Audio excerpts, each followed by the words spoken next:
وأصحابه أجمعين أما بعد. வேளாண்பாடி மஜ்லிஸுல் உலமா சபை நடத்தக்கூடிய வக்ஃபு திருத்த சட்டத்தின் விளைவுகளை விளக்கி கூறும் சமூக விழிப்புணர்வு கருத்தரங்கத்தினுடைய தலைவர் மஜ்லிஸுல் உலமா சபையுடைய தலைவர்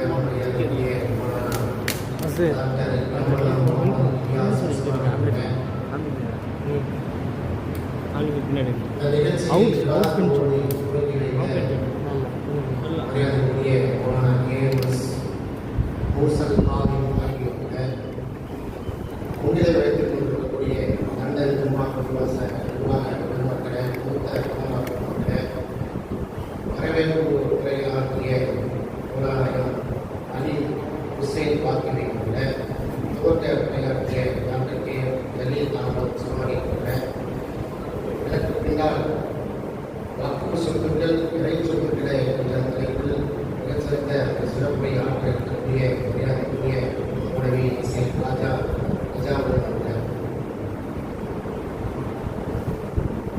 இப்படி ஒவ்வொரு பள்ளிவாசலையும் தமிழ்நாட்டுல தங்கள் ஜும்மா பள்ளிவாசலை முன்மாதிரியாக கொண்டு இது போன்ற அமர்வை நாம் ஏற்படுத்திவிட்டாலே அண்ணாவுடைய வேப்பூர் கிருபையா இந்த வகுப்பு சட்டம் இருக்கக்கூடிய இந்த திருட்டு சட்டம் கருப்பு சட்டம் அக்கால விதிமுறைகள்ல வீசி எறியப்பட்டுச்சாலாம்.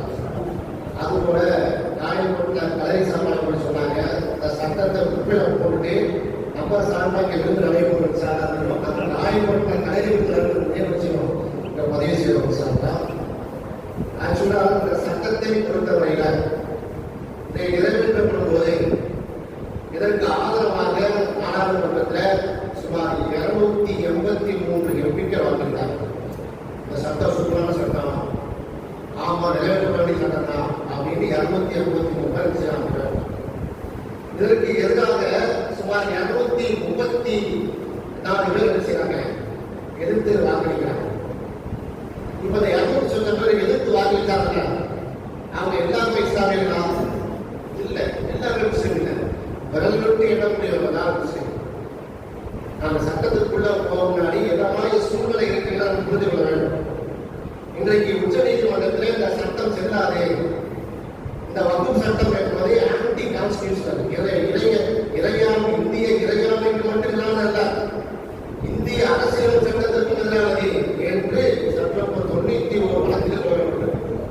இந்த 91 வழக்கில் தொடர்ந்த எல்லாரும் முஸ்லீமாக ஒரு 4-5 வழக்கில் தான் இஸ்லாமியர்களுடைய அசோசியேஷன் ஜமாத் உலமா மாதிரி, இஸ்லாமிக் பிரஸ் லாபம் மாதிரி, அதுபோல அசோசியேட் வைசிஎம்பி மாதிரி, முஸ்லீம் லீக் மாதிரி ஒரு 10-15 பேர் தான் முஸ்லீம்கள்.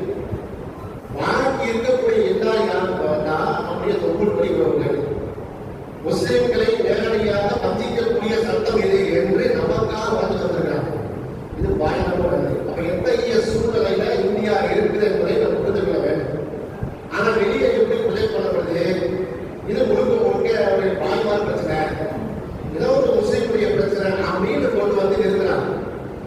இந்த பாசிச பாஜக அரசு ஒவ்வொரு சட்டத்தையும் நிறைவேற்றும் போது இப்படிதான் கொண்டு நிப்பாட்டுவாங்க. கடைசியில் பாதிக்கப்படுறது யாரும் பார்த்தா முஸ்லீம்ல முஸ்லீம் அல்லாததான் பாதிக்கப்படுறாங்க. உதாரணம் பார்த்தீங்களா, இப்ப சிஏஏ என்ஆர்சி எம்பிஆர் சட்டம், குடியுரிமை திருத்த சட்டம் கடுமையா என்ன செஞ்சோம், அந்த மாதிரி போராட்ட கலைகளை சந்திச்சோம். நாங்கெல்லாம் பார்த்தீங்கன்னா மாசக்கணக்கில் வீட்டுக்கே போகல. 17 நாள் 18 நாள் நான் வீட்டிலேயே வந்து போகாத அளவுக்கு ஃபுல்லாக ஒருங்கிணைத்தோம். கடைசியில் கொரோனா வந்து ஸ்டாப் ஆயிடுச்சு. அந்த சட்டம் நிறைவேற்றப்படும் போது யார் பாதிக்கப்பட்டா? இந்திய முஸ்லீம்களை விட அஸ்ஸாமில் இருக்கக்கூடிய 19 லட்சம் இஸ்லாமிய அல்லாத இந்துக்கள் பாதிக்கப்பட்டாங்க. இப்போ என்ன சொல்கிறான் அமித்ஷாவோட பார்த்து, இந்த குடியுரிமை திருத்த சட்டம் ஒன்று வந்து ஐயோ அதை பற்றி பேசாதீங்கிறான். ஏன்? அந்த அகதிகளாக வருகிறவர் முஸ்லிம் அல்லாதவர்களாக இருக்க வேண்டும் என்று போட்டவர்கள்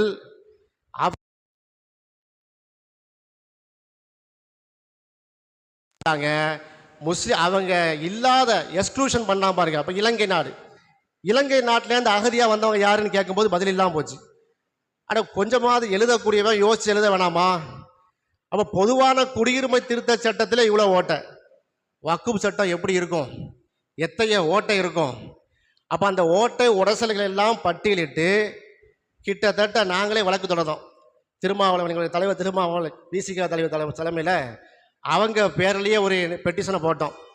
அந்த பெட்டிஷனில் நாங்கள் என்ன ப்ரேயர் கொடுத்துருந்தோம்னா, இந்த சட்டமே செல்லாது, நீங்கள் முஸ்லீம்களுடைய வக்குப் சொத்தில் கொண்டு வந்து முஸ்லீம் அல்லாதவர்களை நீங்கள் வந்து வைத்தால். திருமாவளவன் கேட்டார், இப்போ நாங்கள் முஸ்லீம் கிடையாது. அவர் சொல்கிறார், திருமாவளவன் சொன்ன நாங்கள் முஸ்லீம் கிடையாது, ஆனால் இந்து அறநிலையத்துறையில் இஸ்லாமிய பாய்மாரில் வைப்பீங்களா அப்படின்னு கேட்டார். இந்த கேள்வியை நம்ம கேட்டிருந்தா என்ன இருக்கும், நம்ம கேட்க முடியாது. முஸ்லீம் லீக் பெட்டிஷனில் இது கிடையாது. இது போன்று கம்யூனிஸ்ட் கட்சி போட்டிருக்கு, திராவிட முன்னேற்ற கழகத்தினுடைய அந்த வழக்கறிஞர்கள் போட்டார், நெல்சன் போட்டார். இதையுடைய தாண்டி நம்முடைய மம்தா பானர்ஜி கட்சி, திரிணாமுல் காங்கிரஸ் சார்பாக மொஹி மைத்ரா, இந்த பெண் எம்பி உங்களுக்கு தான் தெரியும், அவங்க அவ்வளோ வழக்குகளை வந்து தொடுத்து மிகப்பெரிய சிறந்த ஒரு அந்த ஆர்கியூமெண்ட்ஸை வச்சாங்க. தர்ம சங்கடமான சூழ்நிலை, ஆஹா இது எங்கே போய் சேரப்போதோ தெரியலன்னு சொல்லி 93 பெட்டிஷனில் நீதியரசர் உச்சநீதிமன்ற தலைமை நீதிபதி என்ன சொன்னார், இது அசலுக்கே மோசமாகி போகும் போல தெரியுது, நாங்கள் இன்றைக்கி 5 மட்டும் விசாரிச்சுக்கிறேன் அப்படின்னு சொன்னார். அப்போ நாம் எல்லாம் சொல்ல பரவாயில்ல 5 மட்டும் விசாரிங்க. 5 பெட்டிஷனில் முத்தாய்ப்பான பெட்டிஷன் எதுனா மனு என்னன்னா நம்முடைய முஸ்லீம் லீக்குடைய பெட்டிஷன். அதற்கு வழக்காட வந்தது யார், கபில் சிபல். கபில் சிபல் இப்போ டாக்டர் ஜலீல் ஹசரத் பேசினாங்கல்ல, அது மாதிரி பேசினார் உச்சநீதிமன்றத்தில். நாங்கள்லாம் ஆன்லைனில் பார்த்துட்டு இருக்கோம், ஆனால் பாடம்லாம் நடத்துகிறாரு. குர்ஆன்னா என்ன, ஹதீஸ்னா என்ன சொன்னாங்கல்ல, வக்குபு எப்போ செஞ்சது, பனு நஜ்ஜார் கோத்திரத்தை பற்றி தெரியுமான்னு கேட்குறாரு. இவன் பேமன் படிக்கிறான், பனு நஜ்ஜார்னு அவனுக்கு தெரியும், அவனுக்கு பனுவும் தெரியாது, அவன் மனு தான் தெரியும் அவனுக்கு. அப்படியே மஸ்ஜிது நபவி எப்படி கட்டப்பட்டது தெரியுமா, பேமன் படிக்கிறான், சொல்லுங்களேன் இவர் சொல்லுவார். இப்படி ஒவ்வொரு விஷயத்தையும் எடுத்து சொல்லும்போது எந்த விதமான பதிலும் இல்லை. ஆக இந்த சட்டம் எந்த அளவுக்கு பலவீனமானது என்பதை உச்ச நீதிமன்றத்திலே திறம்பட நிரூபித்திருக்கிறோம். அதுதான் இன்னைக்கு டெம்பரவரி ஸ்டேயாக இருக்கிறது, இடைக்கால தடையாக இருக்கிறது. இந்த தடைகளை எல்லாம் தூக்கி தகர்த்தெறிந்து நிரந்தர தடையாக ஆகி இந்த சட்டம் வந்து அல்லாஹ்வினால குப்பை கூடையில் வீசி எறிவோம். அதற்காக ஒவ்வொரு ஜமாத் தலைவர் என்ன செய்யணும், நம்மளுடைய தொழிலை நம்ம இதுவாச்சு நம்ம சட்டத்தை செஞ்சிடறோம், எல்லாம் பண்ணி நின்றுடுறோம். இன்றைக்கி தான் நாங்கள்லாம் என்ன செய்கிறோம், வெள்ளை சட்டை கருப்பு பேண்டை போட்டுட்டு இன்னும் அல்ஹம்துலில்லாஹ்னு போய் நம்ம கோர்ட்டில் நிற்கும் போது ஜட்ஜி எல்லாம் அவளாக இருக்கான், சீட்டில் உட்காந்துருக்க யாருக்கா எல்லாம் உச்ச குடுமையாக இருக்கிறான். இருந்தாலும் அதில் உள்ள அந்த சட்டத்தினுடைய ஓட்டைகளெல்லாம் பயன்படுத்தி அப்பா இப்படிலாம் இருக்குது, இந்தியா அரசியலும் சட்டத்துக்கு எதிரானதாக இருக்குது என்று சொல்லும்போது பதில் சொல்ல முடியவில்லை. ஆக கான்ஸ்டியூஷன் சொல்லக்கூடிய இந்திய அரசியலமைப்பு சட்டத்தின் அடிப்படையிலேயே நம்ம என்ன செய்யலாம், இந்த சட்டத்தை நம்மால் வீழ்த்த முடியும். ஏன், இந்தியாங்கிற நாடு எப்போ வந்துச்சு, இந்தியாங்கிற நாடு எப்போ உருவாச்சு, 1947. இந்தியாங்கிற நாடு உருவாவதற்கு முன்னாடியே இந்த மண்ணில் எது இருக்கு, வக்குப் சொத்துக்கள் இருக்கிறது. அதுக்கு வேற எங்கேயும் போக தேவையில்லை, எங்கள் ஊரே பெரிய சான்று. எங்கள் ஊரில் உள்ள ஜும்மா பள்ளி இருக்குது, பெரிய ஜும்மா பள்ளி, 1300 வருஷம் பழமையான ஜும்மா பள்ளி இருக்குது. 1100 வருடங்கள் பழமையான கல்வெட்டுகள்லாம் எங்கள் ஊரில் இருக்கிறது. இப்போ அது எங்கே கொண்டு போடுறது, எங்களுடைய பெரிய ஜும்மா பள்ளி 1100 சொச்சம் வருஷம் பழமையானது. அதில் உள்ள கல்வெட்டில் இருக்கிறது பாண்டிய மன்னன் இதுக்கு மானியம் வழங்கினான் இருக்குது. இப்போ யாருக்கு எதிராக வழக்கு தொடரணும், இப்போ பாண்டிய மன்னனுக்கு எதிராக வழக்கு தொடரணும். இப்போ பாண்டிய மன்னனை வந்து ஒரு பாட்டியாக சேர்த்து நீ ஏன்டா நீ காயில் பண்ண ஜும்மா பள்ளிவாசலுக்கு இப்படி எழுதி கொடுத்தா, அதுக்கு செம்பு பட்டயம் கிடையாது, டாக்குமெண்ட் கிடையாது, பட்டா சிட்டா அடங்கல் கிடையாது, A1 ரிஜிஸ்ட்ரேஷன் கிடையாது. என்ன செய்யறது இப்போ? இப்படி பார்த்தானா பழங்கால மஸ்ஜிதுகள் 1000 வருஷத்தை தாண்டிய பள்ளிவாசல்கள் தமிழ்நாட்டில் ஏராளமாக இருக்கிறது.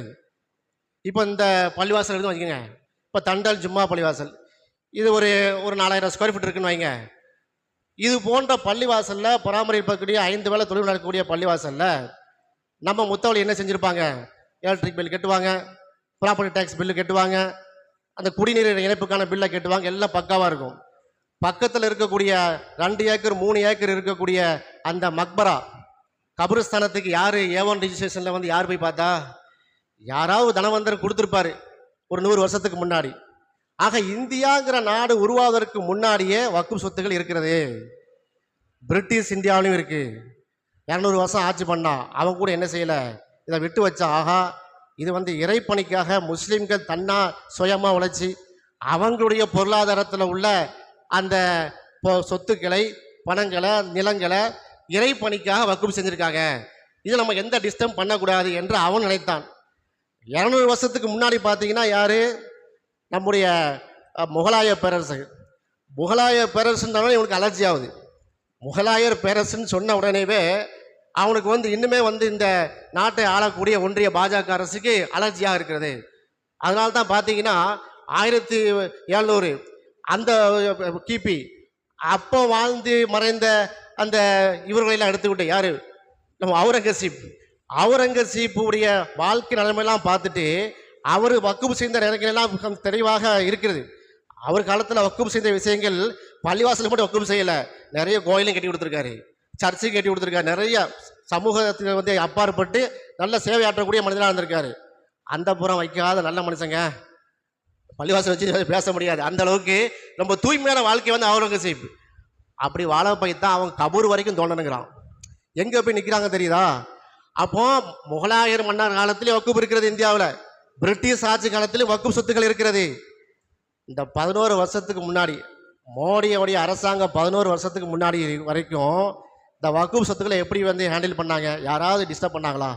1954 நேருடைய ஆட்சி காலத்தில் இப்படி ஒரு பிரச்சனை வரும்போது அவர் லிஸ்ட்டு போடுறாரு. வக்குப் சொத்து என்றால் என்ன, எப்படி வக்குப் செய்ய வேண்டும், யாருக்கு எந்த பாதிப்பும் இல்லையே. 1995 நரசிம்மராவ் பீரியடில் இதே மாதிரி பிரச்சனை வரும்போது எந்த பிரச்சனையும் இல்லை, அது முஸ்லீம்கள் சொத்து, அது நம்ம அரசாங்க சொத்து இல்லையே, அது முஸ்லீம்கள் பராமரிச்சுட்டு போயிடுவாங்க. இந்து அறநிலையத்தினுடைய சொத்து, கோயில் சொத்துக்களை இந்துக்கள் எப்படி பராமரிக்கிறாங்களோ அது போல முஸ்லீம்களுடைய பள்ளிவாச சொத்தை, தர்காவுடைய சொத்தை, மக்பராவு சொத்தை அது அவங்க பராமரிச்சுட்டு போவாங்க, அவங்க தனியார் சட்டம் இருக்கு என்று விட்டு வைத்தார்கள். ஆனால் இன்றைக்கு இந்த ஒன்றிய பாஜக அரசு ஒரு சட்டத்தை போட்டிருக்காங்க. அந்த இருக்கு இந்த சட்டம். இந்த சட்டத்தினுடைய கிளிம்சஸ் தான் கொண்டு வந்திருக்க கையில். இதை முழுமையாக நாம் பேசுவதாக இருந்தால் குறைஞ்சது 3 மணி நேரமாக வேணும். நமக்கு என்ன தேவையோ அதை மட்டும் நான் என்ன செய்யறேன், அதை சொல்கிறேன்.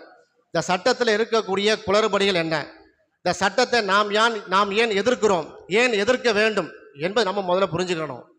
நமக்கு எல்லாத்துக்கும் உணர்வு இருக்கிறது. இந்த சட்டம் தப்புன்னு நமக்கு தெரியுது, அநியாயம்தான் பண்ணுறான்னு தெரியுது. ஆனால் எப்படி அநியாயம் பண்ணுறான், எந்த அடிப்படையில் தவறு என்பதை நம்ம அடுத்த தலைமுறைக்கு கடத்த வேண்டியிருக்கு. நமக்கு முஸ்லீம் அல்லாத தோழமை சக்தியில் சொல்ல வேண்டியிருக்கு. அதைத்தான் நான் இத்தனை காலமாக செய்து கொண்டிருக்கிறோம். அந்த வகையில் ஒரு சிறப்பான ஒரு அமர்வை ஏற்படுத்திய இந்த மேலப்பாளையம் தண்டன் ஜும்மா பள்ளிவாசல் நிர்வாகிகளுக்கு நான் முதலாவதாக துவாவையும் நன்றியும் வாழ்த்துக்களையும் தெரிவித்துக் கொண்டு தலைப்புக்குள்ளே நம்ம உள்ள வரேன். முதலாவது இந்த சட்டம் என்ன சொல்லுதுன்னா, நம்ம வக்குப் சட்டம் சொல்லுவோம்ல, சட்டத்தை பற்றி என்ன சொல்கிறோம், வக்குப் சட்டம் அப்படிங்கிறோம். இனி வக்குப் சட்டம்லே கிடையாது. இந்த சட்டத்துக்கு பேர் என்ன தெரியுமா? Unified வக்குப் management, empowerment, efficiency and development, Umeed அப்படிங்கிறான். இந்த வக்குஃபுங்கிற சொல்லையே என்ன செய்யணும், அடிக்கணும்னு சொல்லிட்டு அவன் வேற ஒரு சொல்ல கொண்டு வந்தான்.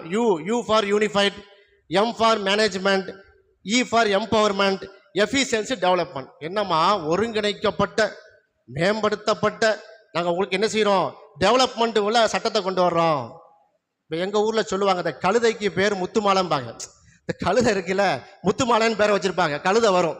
அந்த மாதிரி இந்த சட்டத்துக்கு பேர் இப்படி எம்பிசிஎஸ் பண்ணுறோம், எம்பவர் பண்ணிக்கிறோம், டெவலப்மெண்ட் பண்ணிக்கிறோம்னா இந்த ஒரு வார்த்தையில் மட்டும்தான் டெவலப்மெண்ட் இருக்குது. இந்த ஒரு சொல்ல மட்டும்தான் எம்பவர்மெண்ட் இருக்குது. உள்ள ஃபுல்லாக பார்த்தீங்கன்னா எல்லாம் குப்பையாக இருக்கிறது. ஆக இவங்களுடைய சட்டத்துடைய பெயரே முதல்ல தவறாக இருக்கிறது. கழுதைக்கு பேர் முத்துமலான்னு இருக்கிறது. அப்போ முதல் கோணல் முற்றும் கோணல் பேர் வச்சே தப்புன்னு முதல்ல. வக்குஃபுங்கிற சொத்துல வக்ஃப்னு சொல்கிறோம் இல்லையா, உனக்கு வக்ஃபுங்கிற சொல்லுக்கு அர்த்தம் தெரியலன்னா யாராவது ஒரு முஸ்லீம்கிட்ட கேட்டால் சொல்லியிருப்பாங்க. அதில் ஐ போடணுமா, வக்கீஃப்னு போடணுமா. அட வக்கீஃப்னு போட்டால் உனக்குன்னா, வக்கும் போட்டால் உனக்குன்னா, அது நாங்கள் பார்த்துக்குறோம். இந்த ஹுருஃபுல் ஜர்ரு ஃபிகல் மாலாம் எங்கள் சப்ஜெக்ட் அது. அது என்ன போடணும், சவறு போடணுமா, சேரு போடணுமா, பேசு போடணுமா, அது உனக்கு என்ன உன் சொத்தா? எங்கள் அப்பம் பாட்டை நாங்கள் சம்பாதிச்ச சொத்துலேருந்து எங்கள் பள்ளிவாசலுக்கு இறைவனுடைய திருப்பொருத்தத்துக்காக நாங்கள் என்ன செய்கிறோம், தானமாக கொடுக்குறோம் என்று சொன்னால் அந்த வக்குஃபில் இப்படி போட்டுக்கோ, அந்த வக்குஃப்னு சொல்லாதே யூன்னு போட்டுக்க. நீ யாருப்பா சொல்கிறதுக்கு? எந்த இஸ்லாமியராவது வேற சொத்துக்களை பற்றி சொல்லியிருக்காங்களா? இந்து அறநிலையத்துறையை மாற்றிடுவோம் யாராவது சொன்னோமா? வேற ஏதாவது சட்டங்கள் யாராவது பேசணுமா? யாரும் பேசலை. அவங்க வேலையை பார்த்துட்டு போயிட்டு இருக்காங்க. ஆக அந்த சட்டத்துடைய வரைவிலேயே முதல் தவறாக இருக்கிறது. ரெண்டாவது பார்த்தீங்கன்னா, நாங்கள் என்ன தெரியுமா செய்கிறோம், நாங்கள் இந்த வக்குப்புலாம் சரியாக இல்லை சொல்கிறான். செக்ஷன் 3 சப் கிளாஸ் 1ல் வந்து நாங்கள் வந்து ஆகா கானி வக்குஃப் என்று பிரித்திருக்கிறோம், ஷியா வக்குப் தனியாக பிரிக்கிறோம், போரா வக்குப்னு தனியாக பிரிக்கிறோம். இந்த மேலப்பாளையத்தில் எல்லாம் பயங்கரமாக போரா முஸ்லீம் தான் நிறைய இருக்கிறாங்க. மேலப்பாளையத்தில் 2 லட்சம் பேர் இருக்காங்கன்னா ஒரு 50,000 போரா முஸ்லீம்கள், ஒரு 50,000 ஷியாக்கள், அவுதுபில்லா அல்லாஹ் பாதுகாக்கிறோம், ஒரு 50,000 ஆகா கானிகள், இப்படியா இருக்கிறோம். மேலப்பாளையத்து நிலைமை தான் இந்தியாவில் தான் நிலைமை. அப்சல்யூட் மைனாரிட்டி போரா கம்யூனிட்டி எங்கே இருக்குது? குஜராத்தில் இருக்கிறாங்க. கேம்சு மஜாம்பா சூகாபரச்சேன்னு இது குஜராத்தி பேசக்கூடியவங்க. மோடிஜிக்கு ரொம்ப நெருக்கமான கம்யூனிட்டி. அவங்க பிஜேபிக்கு தான் வாக்களிப்பாங்க. அவர்களுக்கு தனி வக்குப் போட்டிருக்கிறோம். ஆகா கானி வக்குப் நாங்கள் பண்ணுறோமே. ஆகா கானி யாருக்கா தெரியுமா? ஆகா கானின்னு யாருக்காவது தெரியுமான்னு கேட்டேன். ஆகா கானின்னா யாருக்குமே தெரியாது. என்னமோ ஆகா கானி இஸ்லாமியர்கள்லாம் பயங்கரமாக வக்குப் செய்ய போகிற மாதிரியும், ஒரு 10 கோடி பேர் எங்கே இந்தியாவில் வாழ்கிற மாதிரியும் ஆகா கானிக்கு தனி வக்குப்பு. அப்போ நம்ம சுப்ரீம் கோர்ட்டில் கேட்டோம், சரிங்க ஷியா வக்குப்னு தனியன்னு சொல்கிறீங்க, ஆகா கானி வக்குப் தனியன்னு சொல்கிறீங்க, போரா வக்கும் தனியன்னு சொல்கிறீங்க, மிச்ச வக்குப்லாம் என்னது? அதெல்லாம் வந்து சுன்னி வக்குப், சன்னி வக்குப்னு. அப்பாடி நல்ல வேலை சாஃபி மக்கும் ஹனஃபி வக்குப்னு உள்ளே வந்தானா சிக்கலாக இருந்திருக்கும். ஆனால் உனக்கு பேர் இதில் நாங்களே தரோம். எங்ககிட்ட எக்கச்சக்கமான குரூப் இருக்குது, 1-2 குரூப்பாக இருக்குது, அவனுக்கு 4 தான் தெரிஞ்சிருக்குது. அது வரைக்கும் நமக்கு கயிறு. நாங்கள் எத்தனை குரூப்பாக இருந்தாலும் எத்தனை பிரிவாக இருந்தாலும் எங்களுக்கு அல்லாஹ் ஒரு ஆள் தான். படைத்த ரப்புல் ஆலமீன் ஒன்று தானே. குர்ஆன் தானே எங்களுடைய வேதம். நபி ஸல்லல்லாஹு அலைஹி வஸல்லம் எங்களுடைய தூதர். ஒன்றுபட்டு இருக்கமா இல்லையா? அதை பிரிக்கிறான். உள்ளுக்கு போட்டு கம்பை வெட்டி போட்டு, ஆகா நீங்கள் ஷியா முஸ்லீம்கள் என்பது வேற, போரா முஸ்லீம்கள் என்பது வேற, ஆகா கானி என்பது வேற என்பது சொல்லாமல் சொல்கிறான். சரி, அவங்கெல்லாம் யாருக்கு வக்குப் பண்ணுறாங்க? இப்போ ஒரு ஷியா முஸ்லீம் வர்றாரு, அவர் வந்து தன் சொத்தை வந்து வக்குப் பண்ண, யாருக்கு வக்குப் பண்ணுறாரு? கமேனிக்கு வக்குப் பண்ணுறாரு, ஈரான் கமேனிக்கு வக்குப் பண்ணுறாரு, அல்லாஹ் தானே வக்குப் பண்ணுறாரு. அப்போ யாருக்கு வக்குப் என்று சொன்னாலே வக்குஃப் இல்லாதானே, படைத்த ரப்புல் ஆலமீன் அல்லாஹ் தானே வக்குப் பண்ணுறாங்க. அப்போ என்ன சொல்கிறாங்கன்னா, இஸ்லாமியர்கள் ஒற்றுமையாக இல்லை என்பதை இதை சொல்லுது. இது அப்பட்டமாக முஸ்லீம்களை மட்டும் கேவலப்படுத்தலை, நம்ம இறை சட்டத்தில் கை வைக்கக்கூடிய அம்சமாக இருக்கிறது. இது செக்ஷன் 3ல் இருக்குது. அதுபோல் செக்ஷன் 3C அது ஒரு மோசமான ஒரு இதுங்க. இதில் கிட்டத்தட்ட 1 மணி நேரம் ஆர்கியூமெண்ட் நடந்துச்சு. இந்த செக்ஷன் 3 என்ன சொல்லுதுன்னா, எனி கவர்மெண்ட் ப்ராப்பர்ட்டி, நல்லா கவனிச்சுக்கங்க, any government property identified or declared as a waqf property. நான் ஏன் ஆங்கிலத்தை சொல்கிறேன்னா, பாய் வந்து விட்டு அடிச்சுட்டு போகிறாங்க நினச்சிடக்கூடாது. ஏன்னா ரெக்கார்டு போயிட்டுருக்கு, நீங்கள் நினைக்க மாட்டீங்க, ரெக்கார்டு லைவ் போயிட்டுருக்கு. அதனால தான் இதை எடுத்து செக்ஷன் சொல்லி சொல்கிறேன். நாங்கள் சும்மா வந்து எதிர்க்கவில்லை, வீம்புக்குன்னு எதிர்க்கலை, பிஜேபிக்காக நிறைவேற்றினாங்கிற எதிர்க்கலை, உண்மையிலேயே தப்பாக இருக்குன்னு எதிர்க்கிறோம். அதான் நாங்களுடைய சட்டத்தையும் செக்ஷனையும் சொல்லி இங்கே பார்த்து கொண்டிருக்கக்கூடிய இணையதளம் வர பார்த்து கொண்டிருக்கக்கூடிய எங்கள் தொப்புள்கூடிய உறவாக இருக்கக்கூடிய முஸ்லீம் அல்லாத ஆளுமையிலும் நீங்கள் புரிந்து கொள்ள வேண்டும் என்பதற்கான செக்ஷன் சொல்கிறேன். செக்ஷன் 3C என்ன சொல்கிறாங்க? Any government property identified or declared as a waqf property whether before or after commencement of this law cannot be deemed as a waqf property. அவ்வளோ மனப்பணம் ஆகி போச்சு. பேசி சொல்லி அந்த செக்ஷன்லாம் அந்தளவுக்கு அவ்வளோ குப்பைங்க. என்ன சொல்கிறான்னா, இப்போ வந்து அல்லாஹ் பாதுகாப்பா நம்ம பள்ளிவாசல் இருக்குனாங்களே, எனி கவர்மெண்ட் ப்ராப்பர்ட்டியா, ஏதாவது ஒரு அரசாங்கத்துடைய சொத்து ஐடென்டிஃபைட் ஆர் டிக்ளேர்ட், கண்டறியப்பட்டாலோ அது நிரூபிக்கப்பட்டாலோ வக்குப் ப்ராப்பர்ட்டி என்று, ஒரு கவர்மெண்ட் ப்ராப்பர்ட்டியை வக்குப் ப்ராப்பர்ட்டி யாரையாவது சொல்லிட்டாங்க அப்படி வச்சுக்கிறோமே, whether before or after commencement of this law, இந்த சட்டம் இயற்றப்பட்ட 2024 ஏற்றிருக்கோம்ல, அதுக்கு முன்னாடியோ பின்னாடியோ எத்தனை வருஷமா இருந்துட்டு போகுது, 200 வருஷமா இருக்கட்டும், 300 வருஷமா இருக்கட்டும், அது 2030 இருக்கட்டும், 40 இருக்கட்டும், identified or declare as a waqf property whether before or commencement of cannot be deemed as a waqf property. வக்குபு சொத்து என்று இனி என்ன செய்ய முடியாது, அதை சொந்தம் கொண்டாட முடியாது. எங்க நிற்க தெரியுதா?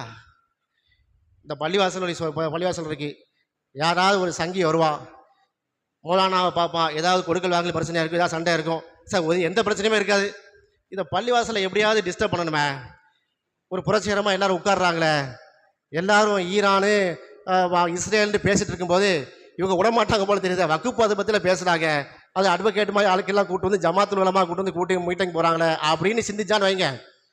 அதை சிந்திச்சு வந்தால் என்ன செய்யுது எங்களுக்கு தெரியும். இருந்தாலும் சொல்கிறேன், இந்த பள்ளிவாசல் வந்து என்ன செய்யுது, இது கவர்மெண்ட் ப்ராப்பர்ட்டிங்க, அப்படின்னு ஒரு பெட்டிஷன் எழுதி இனி தண்டல் பள்ளிவாசல் வந்து பள்ளிவாசல் சொத்து கிடையாது, அதுக்கு உரிமையான எங்கேயாவது சொத்து இருக்குது மக்பரா இருக்குன்னா இல்லை இது வந்து கவர்மெண்ட்டுக்கான ப்ராப்பர்ட்டின்னு சொல்லி பக்கத்தில் இருக்கிற ஒரு விவோட்டையோ தாசில்தார்ட்டையோ இருக்கக்கூடிய ஏதாவது கலெக்டர்கிட்டயோ ஒரு பெட்டிஷன் கொடுத்து விட்டால் இப்போ என்ன ஆச்சு, டிஸ்பியூட் ஆகிட்டு அப்படிதானே, பெட்டிஷன் கொடுத்தாச்சு, cannot be deemed as a waqf property. அதை போய் நம்ம கோர்ட்டில் போய் கேஸ் நின்று ஜெயிக்கிற வரைக்கும் டிஸ்பியூட்டட் சைட்டு. எவ்வளோ ஒரு மோசமான ஒரு சட்டத்தை கொண்டு வச்சிருக்காங்க.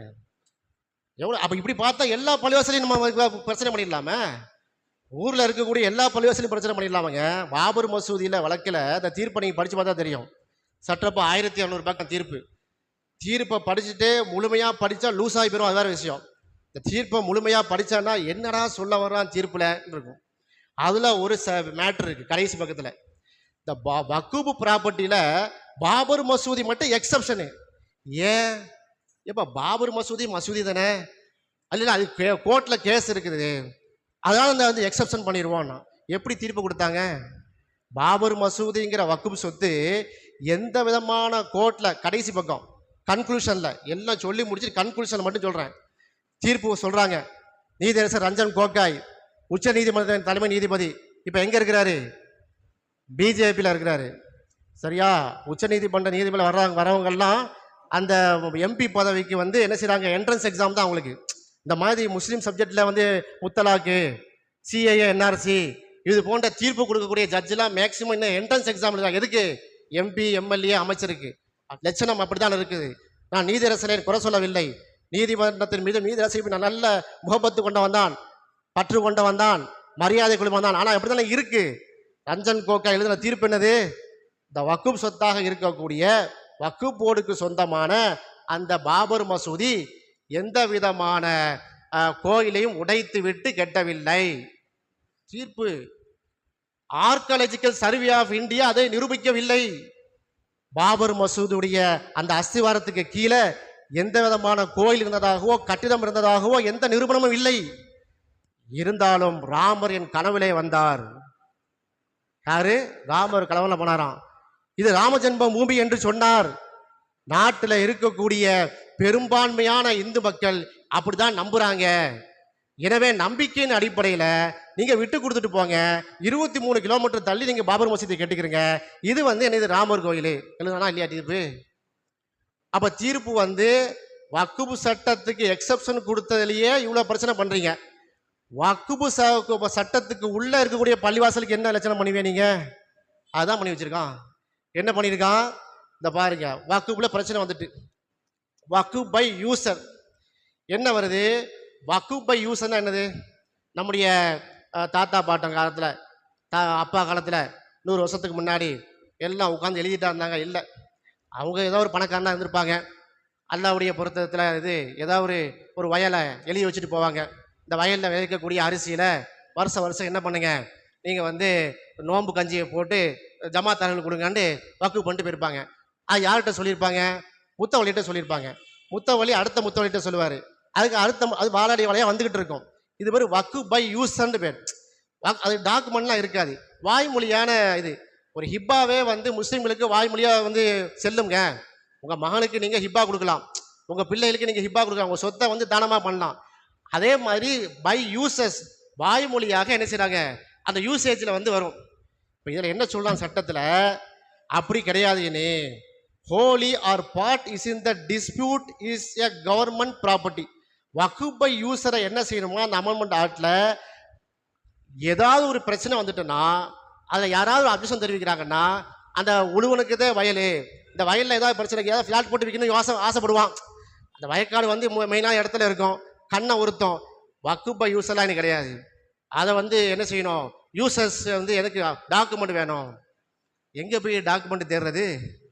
200 வருஷத்துக்கு முன்னாடி வந்து என்ன செய்ப்பாப்புல, இந்த வயக்காடாக இருந்திருக்கும், வாழையடை வாழையாக விழுந்துக்கிட்டு இருப்பாங்க. சரி, அப்போ டிஸ்பியூட் வந்து என்ன, யார் வந்து அதை வந்து சரி பண்ணணும்? டிஸ்ட்ரிக்ட் கலெக்டர் வந்து சரி பண்ணணுமா? டிஸ்ட்ரிக்ட் கலெக்டர் இருக்கார்ல, நம்முடைய மாவட்ட ஆட்சித்தலைவர் வந்து அவர் வந்து சர்வே பண்ணிட்டு, சரி இது வந்து வக்கு ப்ராப்பர்ட்டி தான், பள்ளிவாசல் சொந்தமான ப்ராப்பர்ட்டி தான் சொல்லி வச்சுருக்கோம்.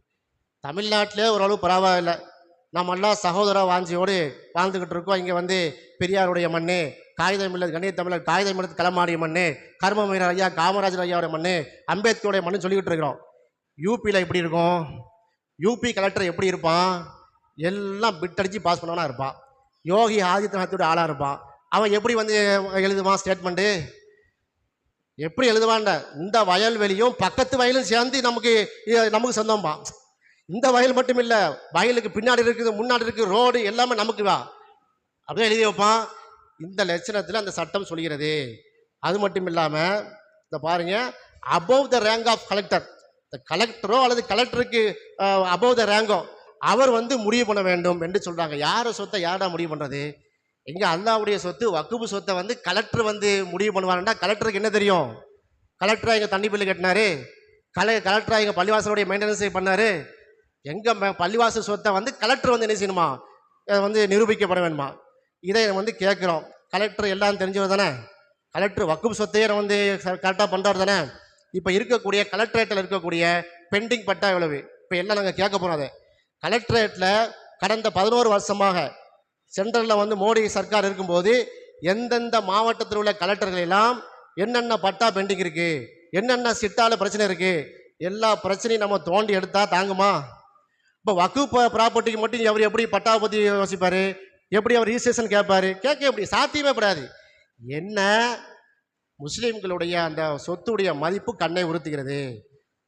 அதாவது சொல்கிறாங்க, அது கிரண் ரிஜிஜு சொல்கிறாருங்க.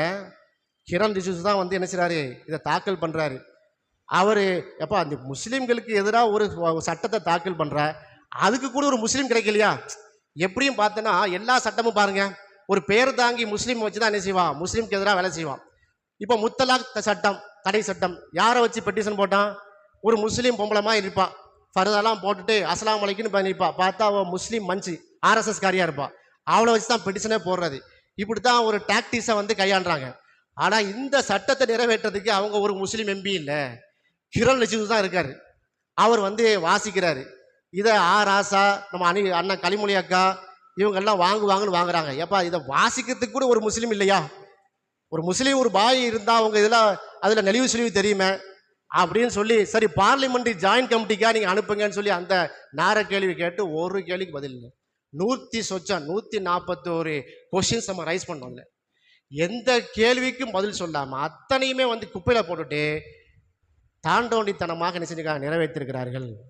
இந்த சட்டம் வந்து அது என்ன சொல்லுதுன்னா பார்த்தீங்கன்னா, சுன்னி வகுப், இனி வந்து ஜமாத்து, நம்ம ஜமாத்தில் யாராவது வக்குப் செய்கிறாங்க வைங்க, முத்தவழி என்ன செய்யணும், என்ன வக்குப்புன்னு கேட்கணும். நான் ஏற்க சொன்னோம் இல்லையா, போராக்களும் ஆகா காலிகள் தானே இங்கே வசிக்கிறாங்க. நீ என்ன வக்குப்பு? நான் வந்து சுன்னத் ஜமாத்து வக்குப்பு செஞ்சால் தான் பதிவு செய்ய முடியும். எவ்வளோ ஒரு கீழ்த்தரமான வேலை பாருங்க. அவன் வந்து சுன்னத் ஜமாத்து, தௌஹீத் ஜமாத்து, தப்லீக் ஜமாத்துன்னா உள்ள வர்றான், அல்லாவுடைய பள்ளிக்காக கொடுப்பேன்னு வர்றான். அதில் போய் நாம எப்படி கொஸ்டின் கேட்க முடியும்? அவன் எந்த ஜமாத்தான் இருந்துட்டு போகிறான், நமக்கு என்ன வந்துட்டு எங்கள் பள்ளிவாசலுக்கு தானமாக வர்றான். அவங்க எப்படி கேட்க வேண்டும்? செக்ஷன் சியில், செக்ஷன் 6ல் அப்படி போட்டிருக்காங்க. இனி வந்து after words Sunni waqf, the word Aghakhani waqf, Bohra waqf shall be inserted அப்படின்னு போட்டுட்டு அடுத்த லைனில் சொல்கிறான், செக்ஷன் 7 சப் கிளாஸ் 2ல் சொல்கிறான், the decision of tribunal thereon shall be final shall be omitted.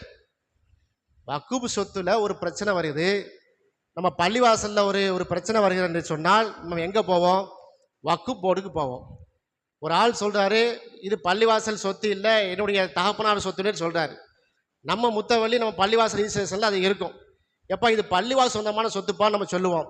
இப்போ 2 பேரும் எங்கே போவோம்? வக்குப் போர்டுக்கு போவோம். வக்குப் ட்ரிபுனல் இருக்குது, வக்குப் தீர்ப்பாயம் இருக்குது.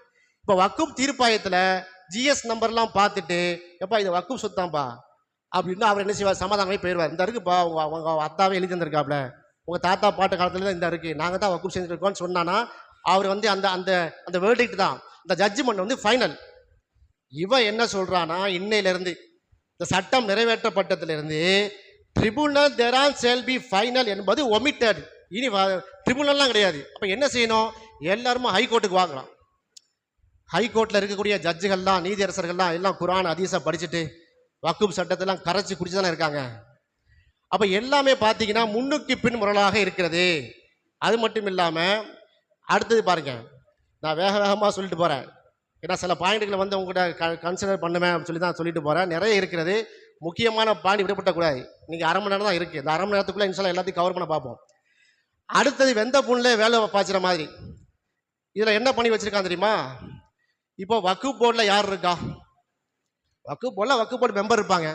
இந்த கிரண் ரிஜிஜு சொல்கிறார், நாங்கள் வந்து என்ன செய்கிறோம், பெண்களுக்கு முஸ்லீம் பெண்களுக்கு நாங்கள் எம்பவர் பண்ணுறோமே. இஸ்லாமிய பெண்கள்லாம் வக்ஃப் போர்டில் இல்லையா, அதனால் பெண்களுக்கெல்லாம் வேலை கொடுக்கணுமா, அதனால் நாங்கள் பெண்களுக்கு நாங்கள் என்ன செய்கிறோம், நாங்கள் வந்து முன்னுரிமை கொடுக்குறோம். முதல்ல முஸ்லீம் ஆண்களுக்கு கொடு. முஸ்லீம் ஆண்களுக்கே நீ கொடுக்கலையப்பா. உங்ககிட்ட இருக்கக்கூடிய எம்பியில் ஒரு ஆள் முஸ்லீம் இல்லையே, நீ என்ன முஸ்லீம் பெண்களுக்கு கொடுக்குறேங்கிற? சரி, வக்ஃப் போர்டில் முஸ்லீம் பெண்கள் இல்லையா? என்னமோ வந்து இந்த மார்க்கம் பிற்போக்குத்தனமான மார்க்கம் மாதிரியும் பெண்களை ஒதுக்கி வச்ச மார்க்கம் மாதிரி காட்டுறான். பத்ர் செய்யது யாரு, ஃபாத்திமா முசஃபர் யாரு, இவங்க எல்லாம் இப்போ வந்து வக்ஃப் போர்டில் இருந்து போனவங்க தான். இன்னுமே இப்பவும் இருக்காங்க, மெம்பர்ஷிப்பாக இன்னும் இருக்காங்க. அப்போ இதை கூட தெரியாமல் நாங்கள் முஸ்லீம் பெண்களுக்கு நாங்கள் என்ன செய்கிறோம் அப்படின்னு சொல்லிட்டு அடுத்த லைனில் சொல்கிறோம், இந்த பாருங்க, இந்த செப்பரேட் போர்டு அவுகாஃபர் போரா ஆகா காணி இப்போ சொல்லிட்டோமா. அதுக்கு பின்னாடி என்னன்னா நான் முஸ்லீம் இருக்கணும். The subsection excluding ex officio member shall be non-Muslim. நான்-முஸ்லீம் 2 பேர் இருக்கணும். வக்ஃப் போர்டில் மெம்பராக வந்து அந்த 9+2 வந்து 2 பேர் இருக்க வேண்டும். ஏன் 2 பேர் இருக்கணும்? ஏன்னா அவங்க தான் வந்து என்ன செய்வாங்களா, ஒரு ஜென்டலாக இருப்பாங்களாம். இப்போ அதில் கூட முத்தவலிக்கு வந்து ஒரு சருத்து போட்டிருக்காங்க, பெரிய தமாசு. இந்த முத்தவலிகள் இருக்காருங்க, இந்த முத்தவலிகள்னா வேற யாராவது சொல்லியிருப்பானோ தெரியல. ஒன்று இவன் வழக்கம் போல் வேற ஏதாவது குடிச்சிட்டு எழுதுன மாதிரி தான் இருக்குது, முன்னுக்கு புறன் முரணாக தான் சட்டம் இருக்குனாங்களேன். இந்த முத்தவலிகளை இவனுடைய பார்வையில் என்னமோ பெரிய ஐநா சபை தலைவர் மாதிரியும், முத்தவலிகள்லாம் பயங்கரமாக அந்த அம்பானி அதானி மாதிரி பெரிய காசு சேர்த்து வச்சுருக்காங்கிற மாதிரி ஒரு ஃபீலிங்கில் எழுதியிருக்கான். முத்தவலிகள் எப்படி இருக்கணுமா, ஆல் இண்டியா கேரக்டராக இருக்கணுமா. இப்போ வந்து நம்ம ஜும்மா பள்ளிவாசல் முத்தவலி ஆல் இண்டியா கேரக்டராக எல்லாரும் பார்த்துக்கிறப்பா, ஆல் பாகிஸ்தான் கேரக்டராக இருக்க போறாரு, ஆல் இண்டியா கேரக்டராக இருக்கணும். All India character. இப்போ what do you mean by all India character, Kapil Sibal கேட்குறாரு. இப்போ இங்கே இருக்கக்கூடிய ஆட்களே ஆல் இண்டியா கேரக்டராக இருக்க போய் தான் இந்தியாவில் இருக்கிறோம். ஆல் பாகிஸ்தானுக்கு பாகிஸ்தானுக்கு போயிருப்போம், ஆல் சைனா கேரக்டராக இருப்போம், ஆல் சவுதி அரேபியா கேரக்டராக இருப்போம். எவ்வளோ பெரிய கிறுக்குத்தனம் பார்த்தீங்களா? என்ன சொல்ல வர்றான், நீ பட்டா அதுக்கு என்ன அர்த்தம், நீ தொப்பி வச்சுட்டு தாடி வச்சுட்டு என்ன செய்யாத, நீ இஸ்லாத்தை கடைபிடிக்கிறவா இருக்கக்கூடாதுன்னு சொல்ல வர்றான். அது இன்னைக்கு ஆல் இண்டியா கேரக்டர்னு போட்டதை ஒரு 10 வருஷம் கழிச்சு மாற்றுவான்.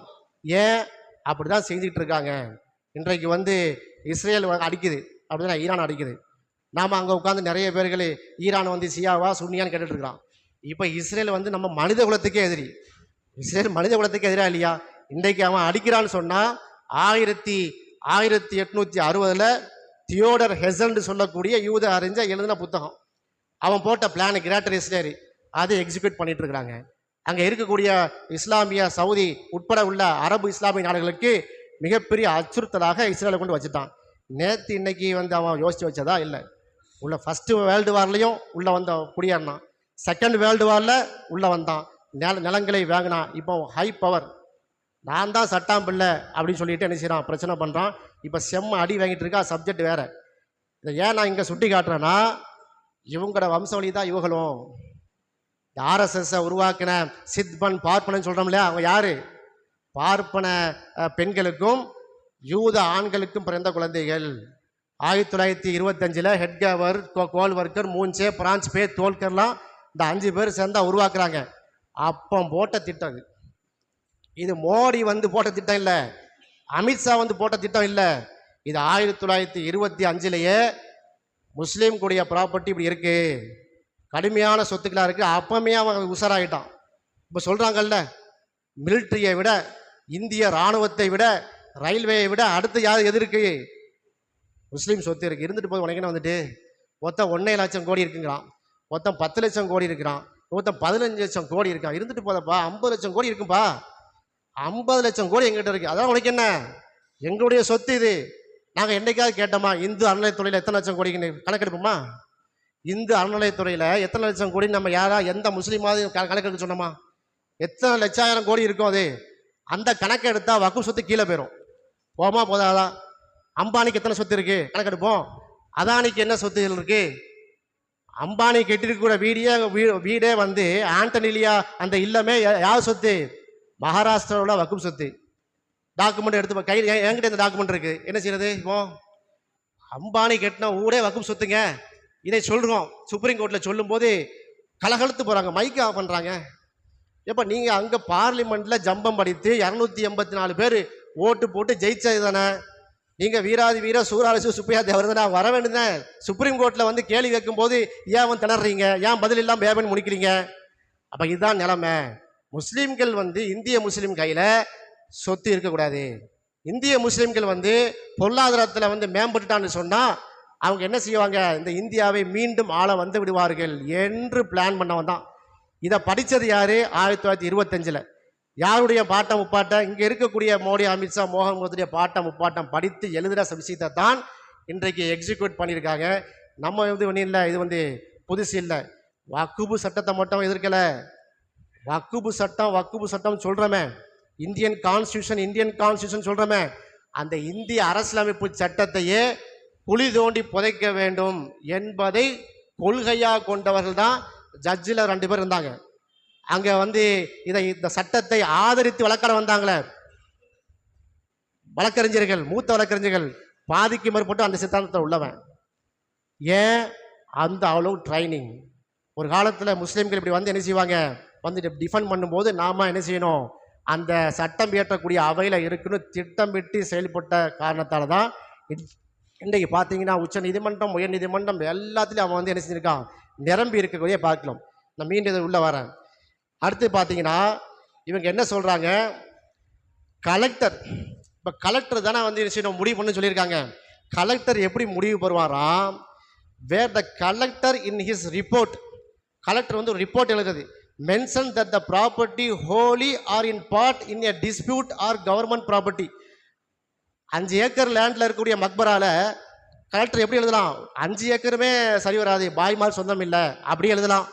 இல்லை 5 ஏக்கரில் 4 ஏக்கருக்கு கரெக்டாக டாக்குமெண்ட் இருக்கு, 1 ஏக்கருக்கு தாங்க இல்லை, அப்படி எழுதலாம். அல்லது வந்து ஏதோ ஒரு போர்ஷன் மட்டும்தான் டிஸ்பியூட்டு, ஏதோ மற்றதெல்லாம் உங்களுக்கு உள்ளதான் அப்படின்னு எழுதலாம். அப்படி எழுதிட்டான்னு சொன்னால் ப்ராப்பர்ட்டி இந்த waqf related to such a part of property shall not be registered. அப்படி அவர் எழுதி விட்டார் என்று சொன்னால் சம்பந்தப்பட்ட அந்த சொத்தை அந்த பள்ளிவாசலுக்கு நீங்கள் எழுதி வைக்க முடியாது. அப்போ என்ன செய்வான் கலெக்டரு? மொத்தமாக வந்து வக்ஃப் ப்ராப்பர்ட்டி இல்லைன்னு சொல்ல மாட்டாங்க.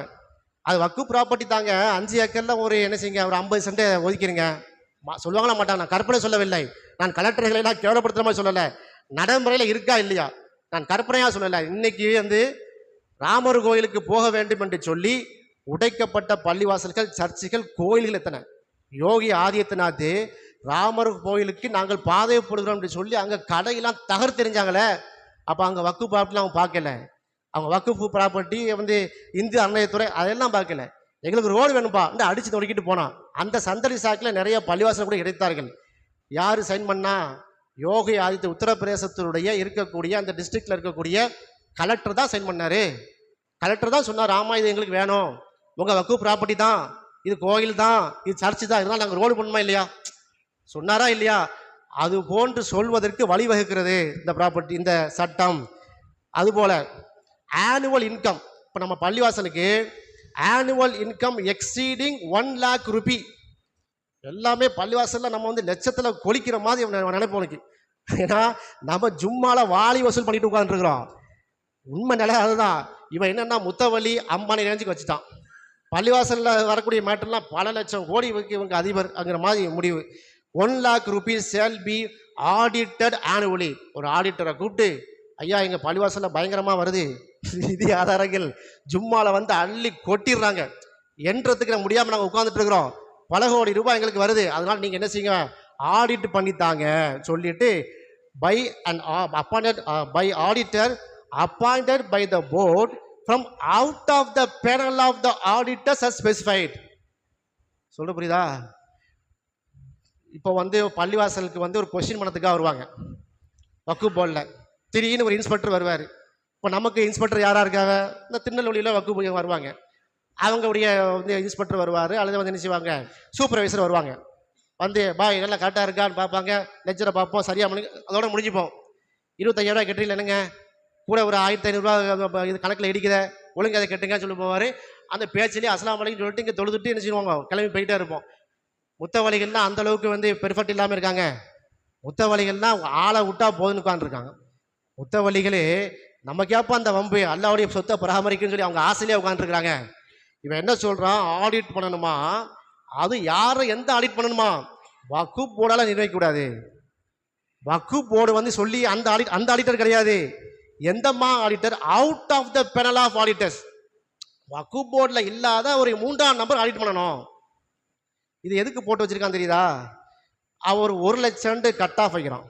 இப்போ 1 லட்சத்துக்கு மேலே ஒரு இப்போ உதாரணமாக பெருநாள் தொழுகை நம்ம தொழுவோம்.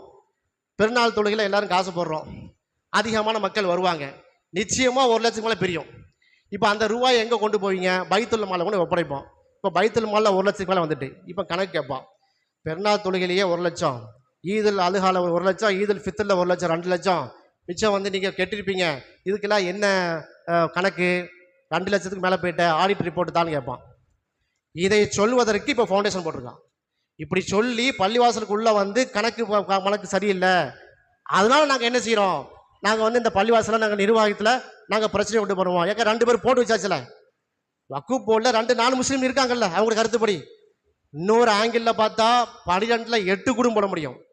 இப்போ அதனால தான் கேட்கும் இந்து அறநிலையத்துறையில். நான் இந்துன்னு சொல்கிறதுனால இந்து சகோதரர்கள் வந்து தப்பாக நினைக்கக்கூடாது, மக்களுக்கு புரிவதற்காக சொல்கிறேன். நீங்கள் இந்து அறநிலையத்துறையில் இங்கே இருக்கக்கூடிய ஆலிம்சாமார்களையோ ஹஜ்ரத்துமார்களையோ எங்கள் முத்தவழியோ வந்து போட நாங்கள் வரமாட்டோமே, எங்களுக்கு தெரியாத. இந்து அறநிலையத்துறையில் ஒரு பாயை போட்டால் என்ன ஏதாவது தெரியுமா? எங்களுக்கு அதை பற்றி நிர்வகிக்க தெரியுமா?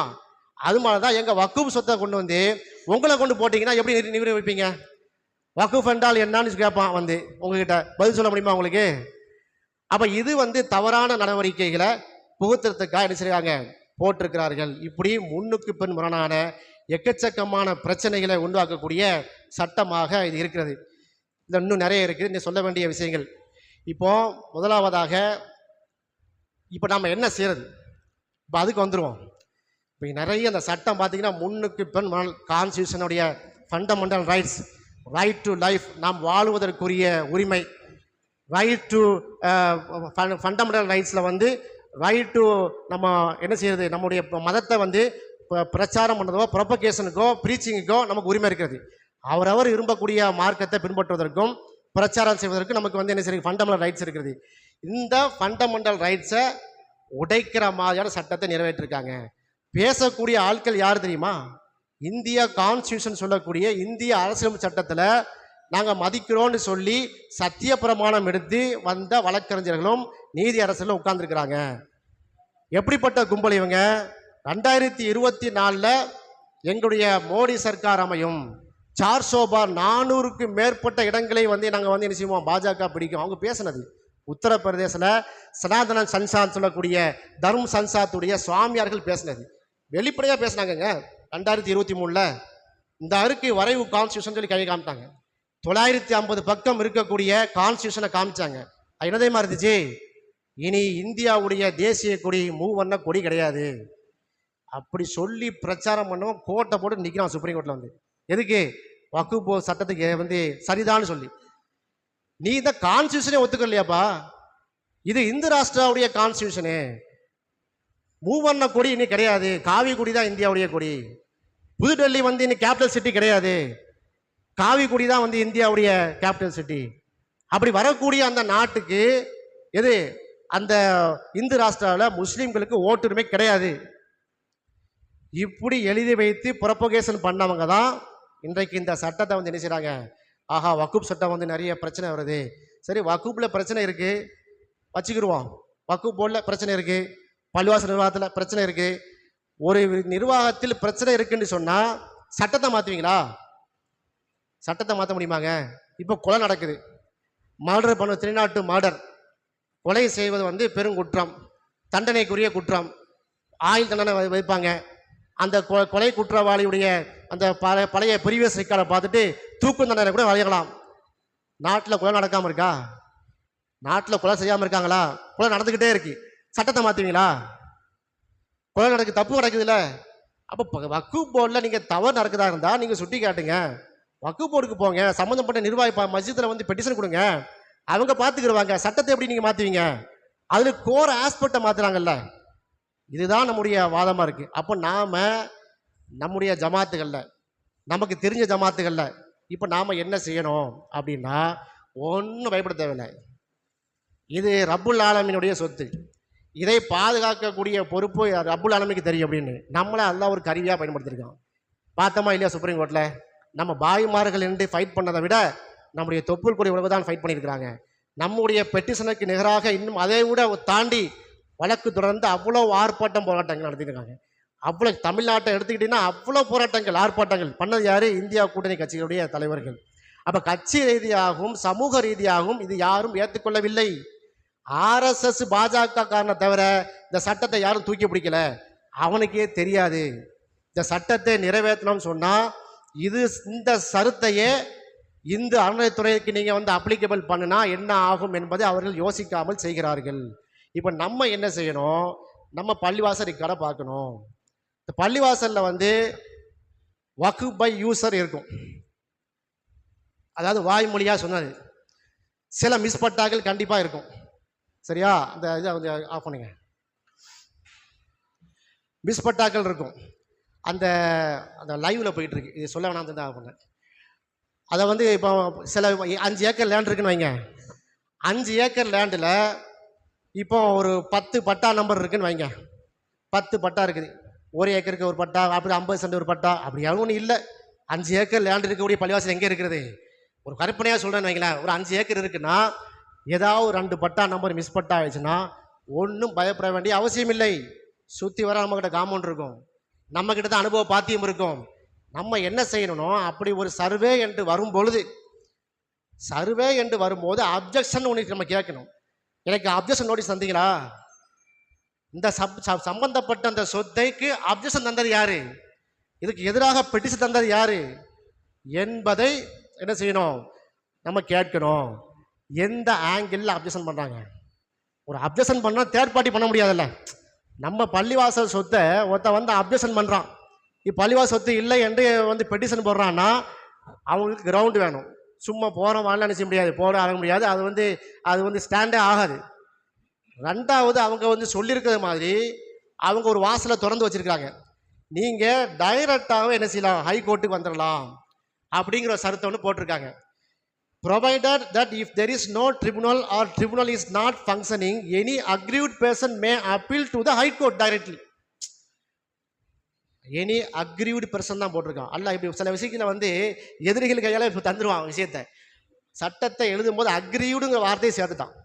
இந்த அக்ரீவ்டுன்னு சொல்லு என்ன சொல்லுதுன்னா, 5 ஏக்கர் லேண்டு, அது 1 ஏக்கர் லேண்டு நம்ம பள்ளிவாசலில் இருக்கிறதுனால அவனுக்கு பாதிப்பா, எனக்கு பாதிப்பு என்று அவன் நிரூபிக்க வேண்டும். சொல்ல புரியுதா? நம்ம பள்ளிவாசல் இருக்கிறதுனாலையும் நம்ம பள்ளிவாசல் சொத்து இருக்கிறதுனாலையும் இந்த முஸ்லீம் அல்லாத அல்லது முஸ்லீம்களோ யாரோ எனக்கு இதில் பாதிப்பு வந்துட்டது, நான் அக்ரீவ்டு பார்ட்டி என்று நிரூபிக்க வேண்டும். எங்கே போய் நிரூபிக்கணும்? ஹைகோர்ட்டில் போய் நிரூபிக்கணும்.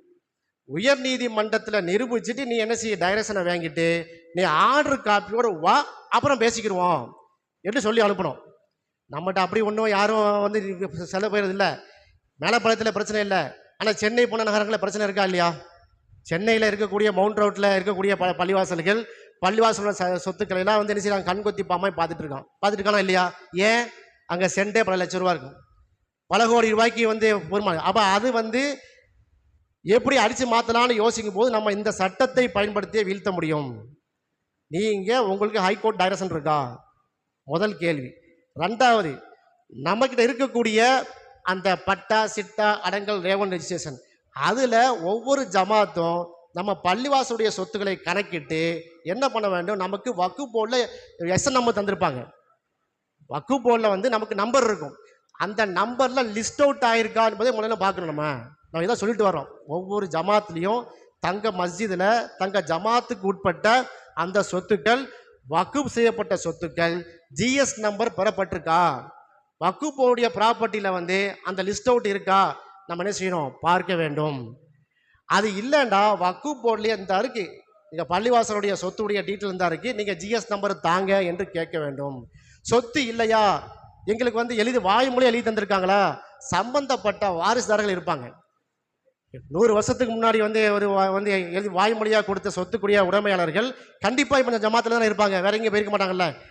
அவங்கள என்ன செய்யணும்? கொண்டு வந்து கொடுக்க வேண்டும். இந்த சட்டத்தில் ஒரு சரத்து சொல்கிறது, 90 நாட்குள்ள செய்யணும்.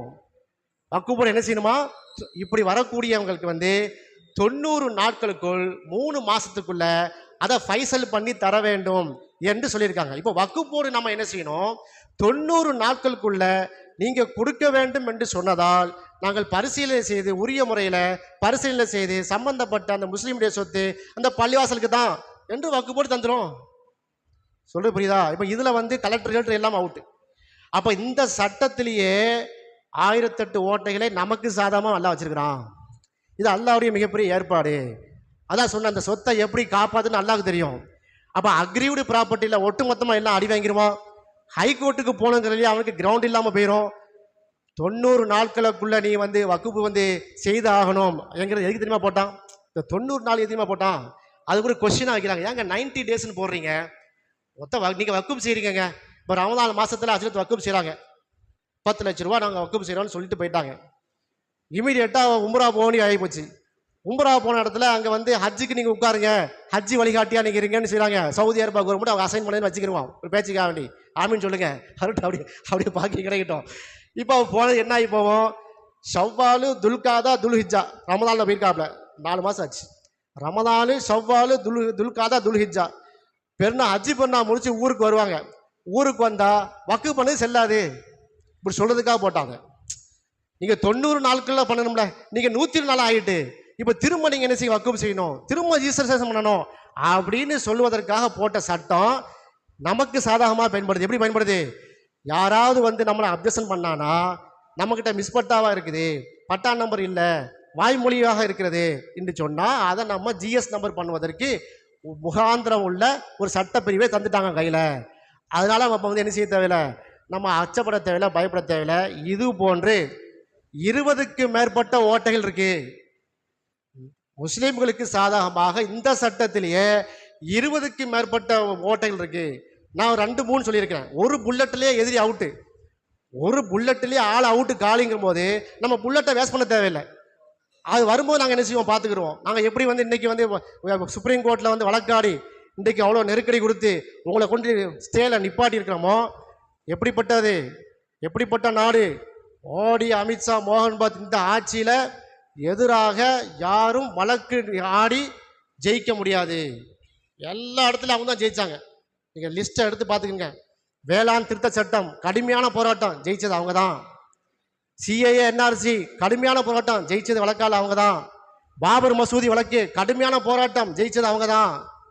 அவங்க தான் யாரு? எல்லாம் அவ்வாள்கள் தான், அவ்வாள்கள் தான். அது மாதிரி இந்த வக்குப் சட்டத்தில் ஜெயிக்க முடியலையே. ஏன் ஜெயிக்க முடியல, வெற்றி பெற முடியல? காரணம் இதான் மேட்ரு. அல்லாஹ்வுடைய சொத்துல கூட இது வரைக்கும் வந்து உரிமைகளை கை வச்சான். இப்போ அல்லாஹ்வுடைய சொத்துல கை வைக்கும் போது எல்லா பிரச்சனையும் வருது. அதனால தான் பெஹல்காம்லையும் வந்துட்டோம். நான் கேட்கக்கூடாது, கேட்குறேன். பெஹல்காம் வந்து அதுக்காக தான் உருவாக்கப்பட்டதோ? பெஹல்காம்னு சொன்ன உடனே எல்லாம் மறந்து போச்சு. இப்போ வக்குப் சட்டமே வரமாட்டிருக்கே. அப்போ நாம தான் பேசணும். இனி நாம் தான் இதை பற்றி பேச வேண்டும் என்று சொல்லிக்கொண்டு கடந்த திருச்சியில் போன வாரம் லட்சக்கணக்கானவர் கூடிய பேரணி விடுதலை சிறுத்தைகள் கட்சி சார்பாக நாங்களாம் போனோம். முஸ்லீம் ஜமாத்துகள் பெருசாக வரலை, லட்சக்கணக்கான தலித்துகள் நின்றாங்க. லட்சக்கணக்கில் தலித்கள் வந்து கோஷம் போடுறான், முஸ்லீம் கூடிய சொத்தை அபகரிக்காதே, முஸ்லீம் இங்கே மண்ணுடைய மைந்தன், எங்களை தாண்டி தான் வக்குப் சொத்தை நீ கை வைக்க முடியும். எப்படி ஏற்பாடு பாருங்க, எல்லாரும் ஏற்பாடு பாருங்க. நம்ம நினைச்சா கூட கூட்டியிருக்க முடியாது. நீங்கள் டிவியில் பார்த்துருப்பீங்க, லட்சம் மக்கள் வந்து நினைச்சாங்க, குளிபெருக்கிறாங்க. இதுதான் தமிழ்நாட்டு மண். இப்போ தமிழ்நாடு, கேரளா, கர்நாடகா, ஆந்திராவில் ஒரே மாதிரியான எதிர்ப்பு. இந்த எதிர்ப்பு இப்போ எங்கே பரவிட்டு இருக்கு? வடக்கையும் பரவிக்கிட்டு இருக்கு. அதை வந்து மட்டுப்படுத்த தான். அப்படி இப்போ நாங்கள் வந்து எப்படிப்பட்ட ஆளுக்க தெரியுமா? நாங்கள் பெஹல்காம் வந்து அடித்த உடனே ஆப்ரேஷன் சிந்தூர் ஆகிவிட்டது.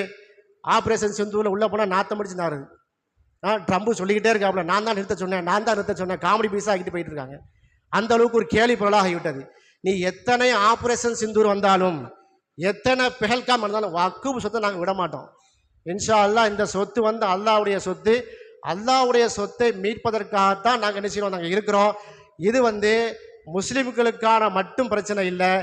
ஒருவேளை இந்த சட்டம் நீங்கள் நிறைவேற்றிவிட்டால், எப்படி ரஞ்சம் கோகாமை ஆட்களை வைத்து நிறைவேற்றிவிட்டால், இந்த சொத்தை எப்படி காப்பாற்ற வேண்டும் என்கிற இந்த இல்மையும் அறிவையும் ஆற்றலையும் முஸ்லீம் சமூகத்திற்கு அல்லாஹ் சுப்ஹானஹு வ தஆலா நிரப்பமாக தந்திருக்கிறார் என்ற நற்செய்தியும் சொல்லிக்கொண்டு, ஒலா தஹினு ஒலா தஹ்சனு வ அன்துமுல் அலௌன் இன் குன்தும் முஃமினீன் அப்படின்னு அசரத்து. ஒலா தஹனு, நாங்கள் அச்சப்பட மாட்டோம், கவலைப்பட மாட்டோம், பயப்பட மாட்டோம், நாங்கள் மோமின்களாக இருக்கிறோம், அந்த சுப செய்தி எங்களுக்கு தான் இருக்கிறது என்பதை சொல்லிக்கொண்டு, ஒரு அருமையான ஒரு சந்திப்பு நிகழ்ச்சி. நேரம் முடிஞ்சிட்டு சொல்ல வேண்டிய இன்னும் நான் 1 மணி நேரம் பேச வேண்டியிருக்கு. ஆனால் வந்து முடியாது, நீங்களும் 1 மணி நேரம் உட்கார்ந்துட்டு இருக்கிறீங்க. 6:30 மணிக்கு வந்து என்ன செய்யணும், முடிக்கணும் என்று சொல்லியிருக்கிறார்கள். இந்த சட்டம் நிறைவேற்றப்பட்டதிலிருந்து தமிழ்நாடு ஃபுல்லாக நாங்கள் என்ன செய்கிறோன்னா களமாடி கொண்டிருக்கிறோம். இதை தன்னார்வமாக நம்ம மாவட்டத்தில் சுமார் 55 வழக்கறிஞர்கள் உருவாகியிருக்கோம். அல்லாஹ் சுப்ஹானஹு உடைய பெருங்கிருபையால் இந்த திருநெல்வேலி, தூத்துக்குடி, கன்னியாகுமரி, தென்காசி மாவட்டத்தில் நம்முடைய இஸ்லாமிய வழக்கறிஞர்கள் 55 பேர் உருவாகிவிட்டோம். உங்களுக்கு ஏதாவது இந்த மாதிரி பிரச்சனைன்னு சொன்னால், யாராவது வர்றாங்க அப்படின்னா நீங்கள் எதுவுமே பேச தேவையில்லை, எங்களுக்கு ஒரு கால் பண்ணுங்க, நாங்கள் பார்த்துக்குறோம் இன்ஷா அல்லாஹ். இதை வந்து ஜம்மியத்துல் உலமா சொல்லியிருக்கிறோம். வரக்கூடிய வாரங்களில் வந்து தமிழ்நாடு ஜமாத்துல் உலமா வந்து இதுக்கு தீர்ப்பான ஒரு முடிவை எடுக்க இருக்கிறார்கள். தமிழ்நாட்டை பொறுத்த வரைக்கும் பிரச்சனை இல்லை. ஏன்னா முதலமைச்சர் ஸ்டாலின் தெளிவாக சட்டமத்திலே சொல்லியிருக்காரு, என்னை தாண்டித்தான்ப்பா வரும்ட்டாரு. அவரை தாண்ட போகிறதும் இல்லை, இங்கே வரப்போகிறதும் இல்லை. ஒவ்வொரு கட்சியும் பார்த்தீங்கன்னா எங்களை தாண்டி தான் வருங்கிறீங்க. முதல்ல அவங்களெல்லாம் தாண்டி நமக்கு வரும்போது மொத்தமாக எடுத்து, நான் ஏற்கனவே சொன்ன மாதிரி அல்லாஹ்வுடைய மிகப்பெரிய கிருபையால் வங்காள விரிகுடா கடலில் இந்த சட்டத்தை நம்ம வீசி எறிவோம். அதுக்கு அல்லாஹ் நமக்கு தௌஃபீக் செய்வானாக என்று கூறிக்கொண்டு, இந்த அருமையான சந்தர்ப்பத்தை வழங்கிய அந்த ஜமாத்தார்களுக்கும் ஜமாத்துல் உலமாவுடைய அறிஞர் பெருமக்களுக்கும் நெஞ்சார்ந்த நன்றியை சமர்ப்பித்துக் கொள்கிறேன். வாஹிர் தாமா அல்ஹம்துலில்லாஹி ரப்பில் ஆலமீன். அஸ்ஸலாமு அலைக்கும் வரஹ்மத்துல்லாஹி வபரகாத்துஹு.